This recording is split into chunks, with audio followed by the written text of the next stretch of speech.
What's going on, everyone? I'm just a typical, average American here today to react to this video here where a former member of the CIA, the top secret U.S. Intelligence agency, he's gonna talk about how the CIA completely ruined a Canadian man's entire life.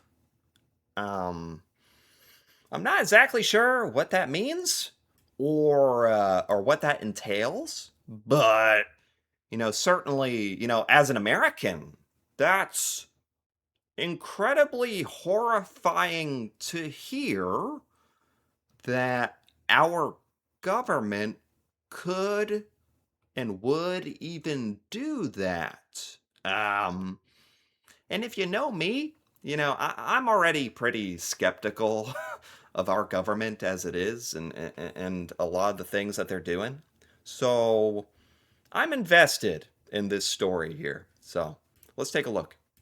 We ruined his life. We grabbed this professor from the University of Toronto named What? Maher Arar, What? and a group of us went to the chief of operations. What do you mean? What does that mean? You can do that? You can't just say that and just keep going with your little story like it's normal. That's not okay. You grabbed a professor at the University of Toronto? Is that what he said? You can just do that? What is that? You went in and put a black bag over his head and zip ties and just took him? And that was it? This isn't even in the United States. That would be terrifying enough in our own country. And I bet you it's happened. But we're just doing this in other countries? That sounds extremely illegal.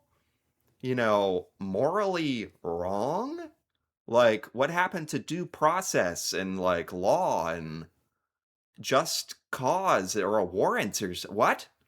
Anyway, this is what I'm talking about. Like, just because they're part of the US government, they can go in and grab a professor at the University of Toronto. Okay.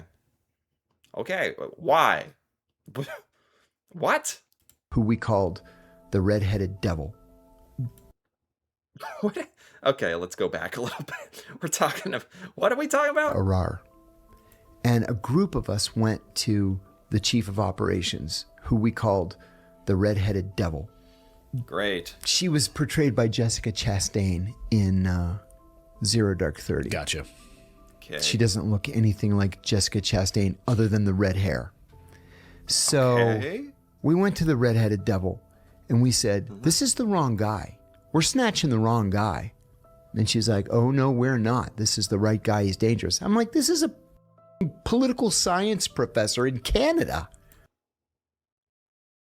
This is so disturbing on so many levels.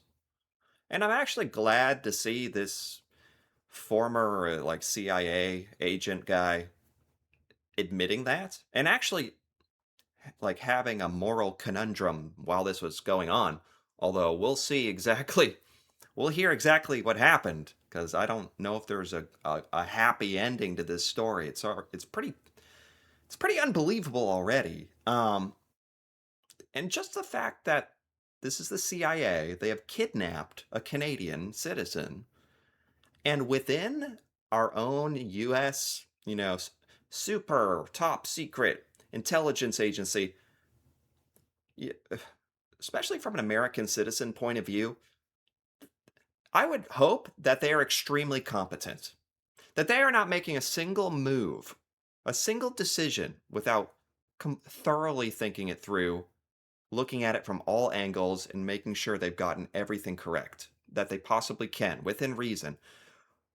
Don't tell me you're kidnapping Canadians, hauling them back, and then in the CIA little coffee lounge arguing over whether you got the right person? It's a little late at that point. You've broken like 100 laws. What? It just shows like the incompetence, I guess. The incompetence of the US government, and just like beyond that, how we have no like problem with doing this kind of thing.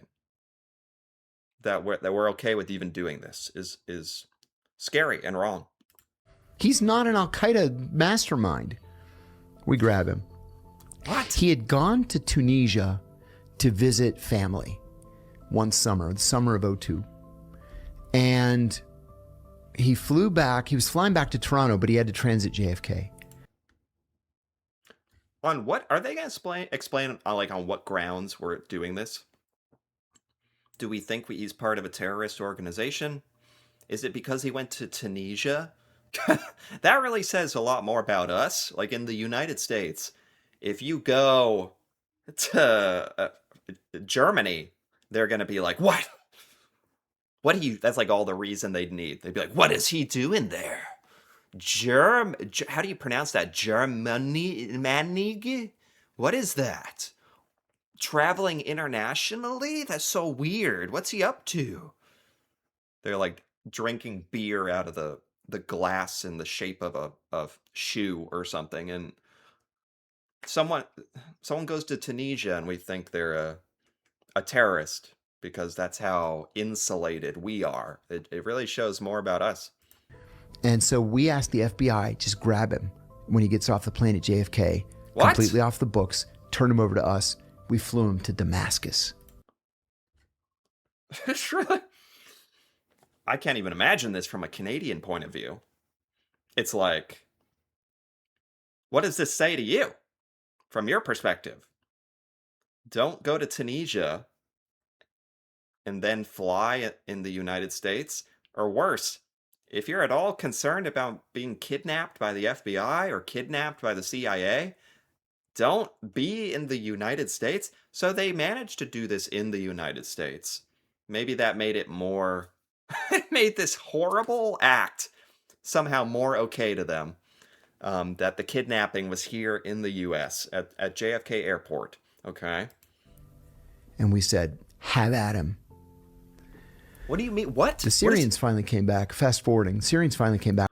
What is Damascus? Where is that? Is that like a prison? A torture facility? What does have at him mean? This is a Toronto University professor of political science that can just be kidnapped and tortured if the US government thinks anything negatively. This is so insane. Back to us like 8 or 9 months later, and they're like, this is the wrong guy. Who? He said this guy's name. I wonder what happened to this guy. Like, is he okay? Like, 8 months later? After this guy doesn't have any toenails left. Or whatever the hell they did to him. They say, yeah, wrong guy. Who knew? People knew. This is scary. Back, fast forwarding, Syrians finally came back to us like 8 or 9 months later, and they're like, this is the wrong guy. What? We've done everything to this guy, and he doesn't know anything. He's just the wrong guy. We denied and denied and denied to the Canadians that he was ever on that plane. This is so incredibly disturbing. It really speaks for itself. You don't need me to tell you that. This is insane. We are insane for doing this. I'm glad this guy is like getting out there and like telling this story, even if it's like too late. Like the travesty has already occurred, but I suppose the next best thing is to get out there and tell this story and let it be known, because it deserves that. What we didn't know was, you know how like an hour before you land, the flight attendants go up and down the thing saying, duty free, duty free. He bought a pair of sunglasses for his wife, and he used a credit card. So a month after he goes missing, and the Canadians are telling his wife, he wasn't on the plane. We don't know what you... That's crazy. they have a record of him being on the plane because he bought some sunglasses. So did any consequences become of this? If there's proof, did anything? I bet not. This is the cynical Tyler coming out because like I'm so jaded by so much of what has happened and what the U.S. government has done. I bet nothing. I bet like no one got in any trouble, even if they were caught. You want us to say he wasn't on the plane? She said, yeah. Then why did he use his credit card on the plane to buy a pair of sunglasses in the duty free? And the Yeah. Canadians were like, oh shit, the Americans have him. And then we had to let him go. So we told the Syrians, just let him go. He flew back to Canada. Thank God he was. What state was he in? He was kidnapped for 9 months, taken to Syria for all that, to do God knows what. Thank God for his wife advocating for him and doing this detective work. I'm shocked that he was released. So I'm surprised he didn't disappear forever or something. Yeah. Wind up in a ditch or with alligators or something. Whatever it is we do to get out of trouble. I'm surprised that he was actually let go, returned to Canada. Is he okay? Does he talk about this? sued us in the Eastern District of Virginia. Oh, hold on. He sued? So we told the Syrians, just let him go. He flew back to Canada. He sued us in the Eastern District of Virginia. Good. CIA went in to the courtroom and said, Your Honor, national security. And the judge is like, case dismissed with prejudice. National. Absolutely. Least surprising thing ever. There is no justice with some of this stuff. That's the sad thing. It's sad. I feel like I sound so cynical.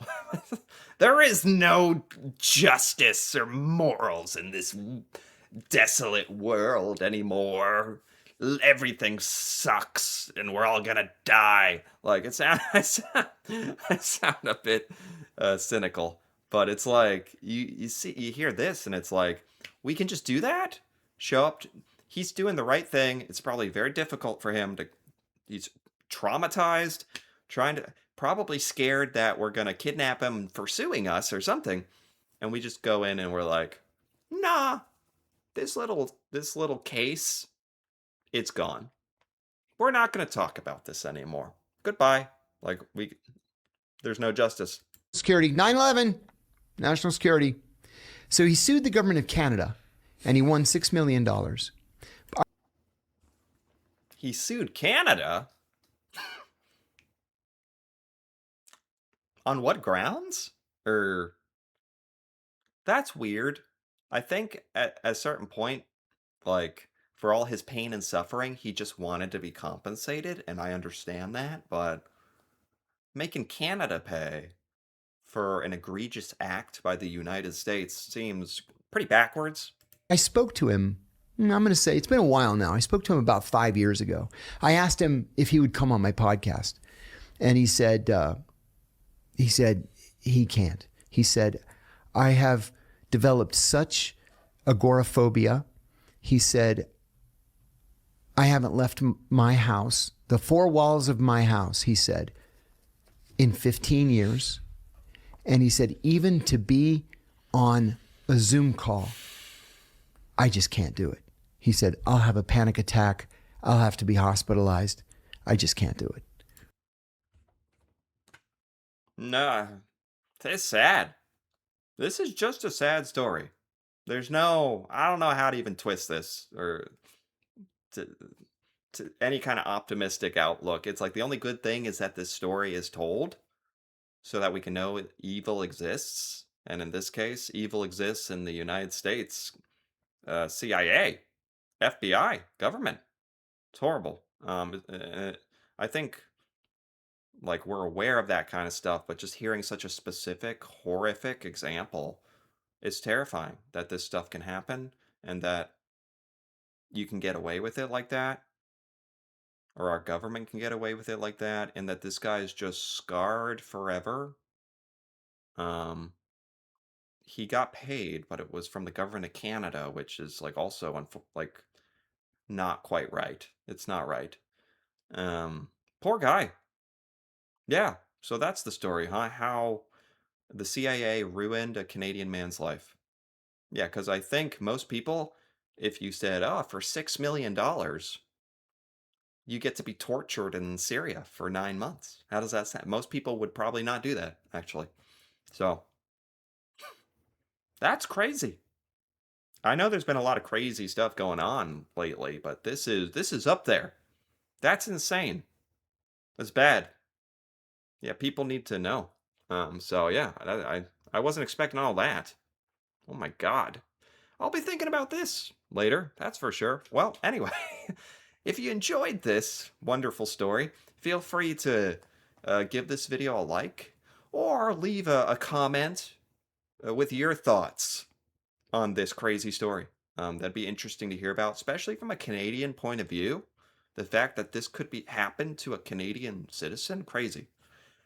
And if you're interested in more videos like this, me reacting to Canadian things, not always this disturbing, feel free to subscribe for more. And until then, thanks for watching and see you next time.